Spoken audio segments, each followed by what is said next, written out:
ताज्या बातम्या विचार नव्हे त्यासाठी सचोटी न्यूज चॅनल बघायलाच हवे। ज्ञान मनोरंजन संस्कार देणारे चॅनल सचोटीला सबस्क्राइब करा, बेल आयकॉनचे बटन दाबा, सोबत शेअर करायला विसरू नका।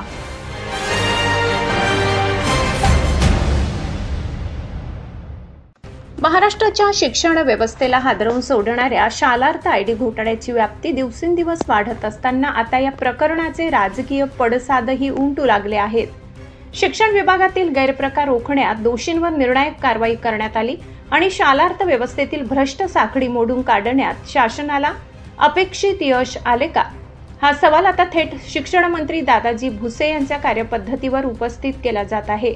शालार्थ घोटाळ्याची चौकशी सुरू असताना बनावट शिक्षक ओळखपत्रे, नियमबाह्य नियुक्त्या, संस्था चालक अधिकारी संगनमत आणि शासनाच्या तिजोरीवर पडलेला आर्थिक भार या संदर्भात गंभीर बाबी समोर आल्या। बनावट शालार्थ आयडीच्या माध्यमातून मोठ्या प्रमाणात आर्थिक गैरव्यवहार झाल्याचे तपासात पुढे आले आहे।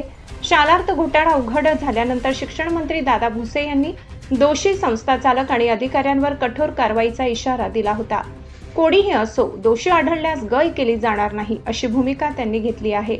शिक्षण विभागातील गैरप्रकारांची मुळे जर इतकी खोलवर गेली असतील तर जबाबदारी निश्चित कोणाची? शालार्थ आयडी तयार करण्यापासून वेतन सुरू करणाऱ्यांपर्यंतच्या संपूर्ण प्रक्रियेत कोणकोणत्या स्तरावर दुर्लक्ष झाले? नियमबाह्य नियुक्त्या झाल्या असतील तर त्यांना मान्यता देणारे कोण? शासनाच्या तिजोरीतून वेतनाच्या स्वरूपात पैसा गेला असेल तर त्याची वसुली कधी होणार? मंत्र्यांच्याच मतदारसंघात प्रश्न उपस्थित होत असतील तर जबाबदारी कोणाची?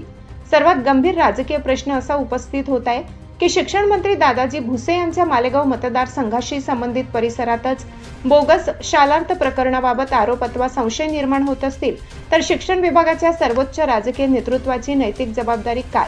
येथे एक बाब स्पष्ट करणे आवश्यक आहे।